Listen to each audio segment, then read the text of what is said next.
नमस्कार, knocking-news.com में आपका स्वागत है। मैं हूं गिरिजेश वशिष्ठ। इस देश में जब अभी उत्तर प्रदेश के चुनाव हुए थे तो हमने बहुत सारी चीज़ें देखी थी और मैंने आपको याद होगा एक वीडियो में बताया था कि वो क्या वजह है जिसके कारण एक पार्टी को लोग वोट दे देते हैं। मैंने आपको एक शेर वाला उदाहरण बताया था कि किस तरह से एक शेर को महीनों भूखा मारा जाता है, उसके बाद एक आदमी शुभचिंतक बन के आता है, उसको मांस का एक टुकड़ा देता है, फिर 2 दिन बाद मांस का एक टुकड़ा देता है और शेर समझता है कि इस भूख में और भूखमरी में मुझे सहारा देने वाला मेरा शुभचिंतक एकमात्र यही आदमी है जो मुझे मांस का टुकड़ा दे रहा है।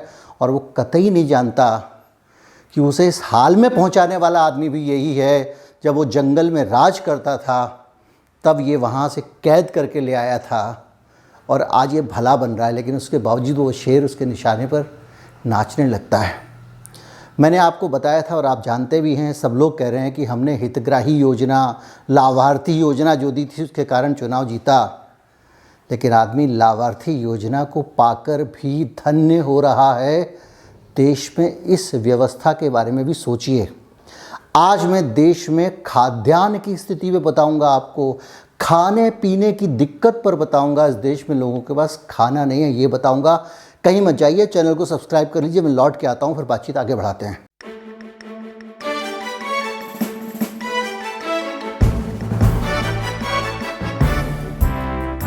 राइट टू फूड सर्वे हुआ है भारत में और इस सर्वे में बहुत सारे लोग गांव में भी काम करते हैं, वो हमको दिखते नहीं हैं क्योंकि वो पेज 3 पे नहीं छपते हैं, उनके चेहरे गुलाबी नहीं होते हैं, उनके पास ग्लैमर नहीं होता है, उनकी अंग्रेज़ी थोड़ी अंग्रेज़ों की नकल की तरह नहीं होती है। पता है ना आपको, जो आदमी अंग्रेज़ों की हूबहू नकल करता है उसको ही हमारे देश में ज़्यादा पढ़ा लिखा माना जाता है।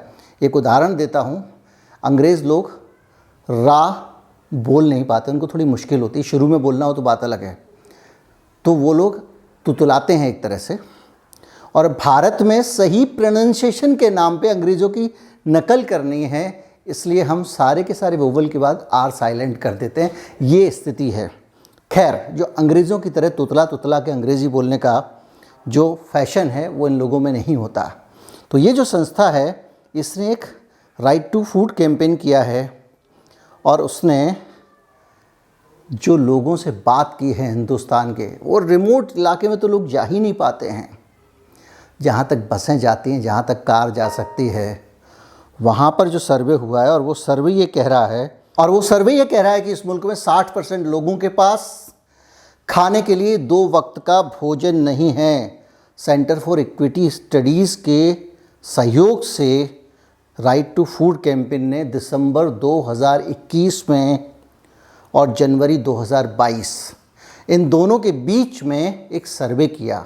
दिसंबर से जनवरी 22 के बीच में, यानी 2 महीने के बीच में, और ये पता लगाने की कोशिश की, बहुत पुरानी बात नहीं है, ये पता लगाने की कोशिश की कि लोगों को खाना मिल रहा है या नहीं मिल रहा है। तो शेर ने बताया कि वो भूखा मर रहा है। और जब आदमी भूखा मर रहा हो और उसको भूखा मारने वाला ही झोले में भर के अनाज ले आए, सरकार की कुव्यवस्थाओं के कारण, सरकार के कोरोना के सबसे घटिया प्रबंधन के कारण ही देश में भूखमरी के हालात हुए हैं, और वो ही सरकार उनको अनाज का थैला दे रही है और स्ट्रे लूट रही है और उसको लोग सर आँखों पर बिठाते हैं।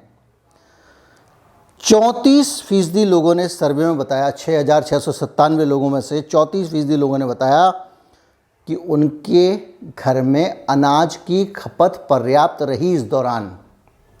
यानी उनके पास में ज़रूरत भर का अनाज था सिर्फ 34% लोगों के पास, और बाकी ने बताया कि बाद में हालत बहुत बिगड़ गई। और 50% ने कहा कि महामारी की वजह से महीने में 2-3 बार अंडा, दूध, मांस और फल खाने को मिला। मतलब इन चीज़ों में से कोई महीने में 2-3 बार ही खाने को मिला 60% लोगों को।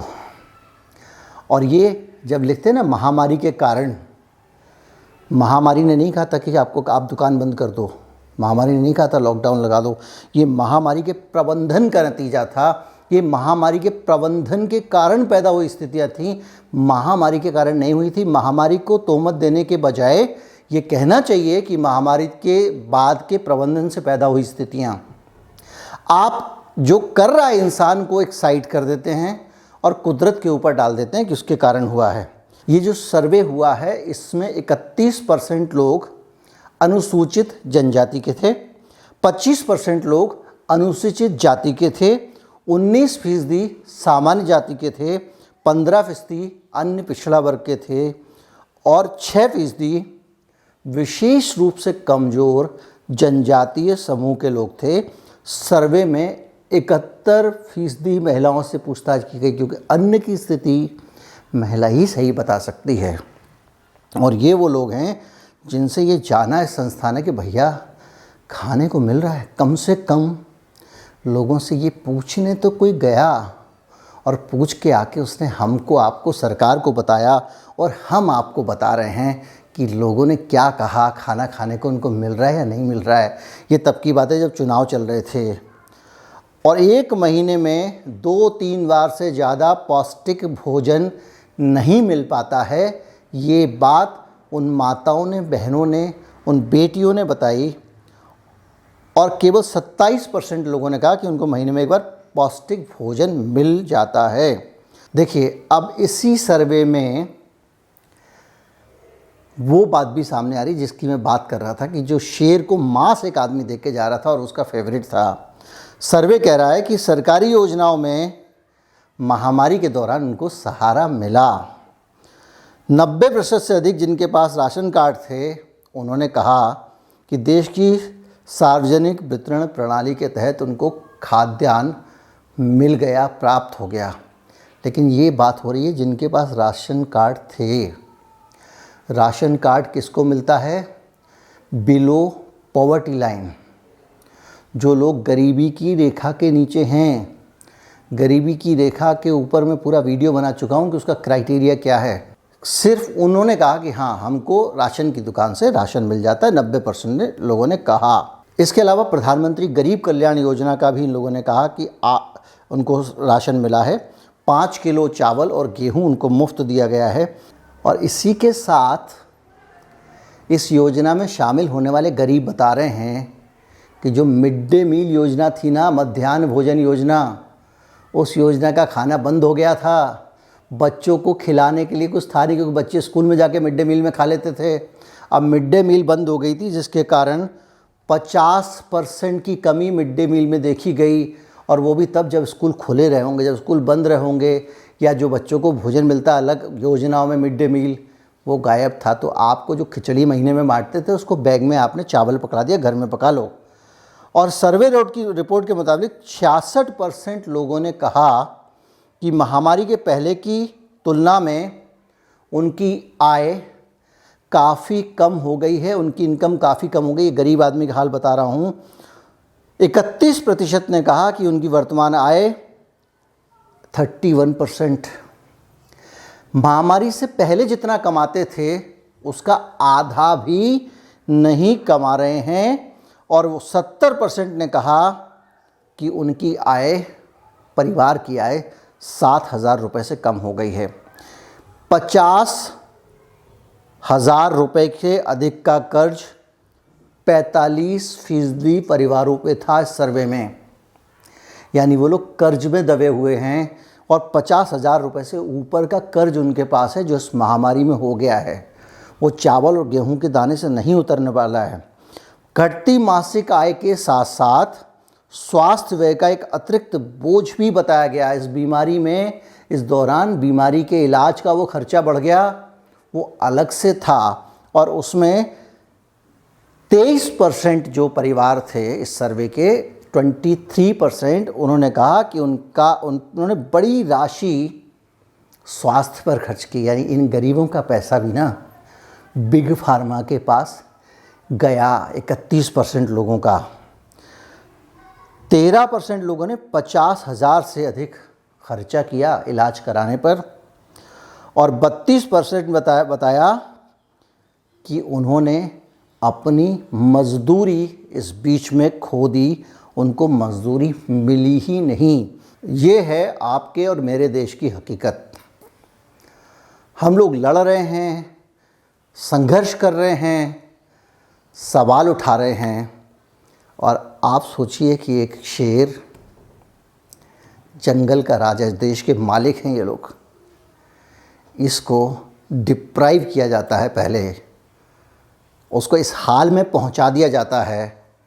अब आप कहेंगे कि साहब बीमारी आ गई थी, प्रबंधन था, आप तो बिला वजह कोसते रहते हैं। तो एक बार बताइए ज़रा, अंबानी की दौलत क्यों बढ़ गई, अडानी की दौलत क्यों बढ़ गई, सारे बड़े बड़े कॉरपोरेट की दौलत क्यों बढ़ गई, गरीब की ही दौलत क्यों गई, इसकी ही नौकरी क्यों गई? इसका कोई उत्तर है? वजह है सरकार की नीतियाँ। तो क्या सरकार कुछ ऐसी नीतियाँ नहीं बना सकती थी? इतने बड़े कॉरपोरेट हैं, बड़ी बड़ी कॉरपोरेट सोशल रिस्पॉन्सिबिलिटी की बात करते हैं, क्या किसी अंबानी अडानी से कुछ चीज़ें स्पॉन्सर नहीं कराई जा सकती थी? क्या वो दामाद बनने के लिए ही हैं? जो लेना है ले लो, हमको थोड़ा चंदा दे दो। कुल मिला के ये देश की डिस्पैरिटी की हालत है। गरीब आदमी और गरीब होता जा रहा है, अमीर और अमीर होता जा रहा है। और जो लोग समाजशास्त्र की किताबें पढ़ते हैं वो जानते हैं, जब अमीर ज़्यादा अमीर होता है और गरीब ज़्यादा गरीब होता है, दुनिया में तीसरे नंबर के सबसे ज़्यादा अरबपति हो गए इस देश में इसी दौरान, इसी प्रबंधन के दौरान, जिसको लोग कहते हैं कि बहुत महान योगदान था। तो ये बात मान के चलिए कि आने वाले समय में दुर्दिन शुरू होने वाले हैं। और किसके दुर्दिन शुरू होने वाले हैं? जो लुटेरे हैं। कमाने वाला खाएगा, लूटने वाला जाएगा। नमस्कार, जय हिंद।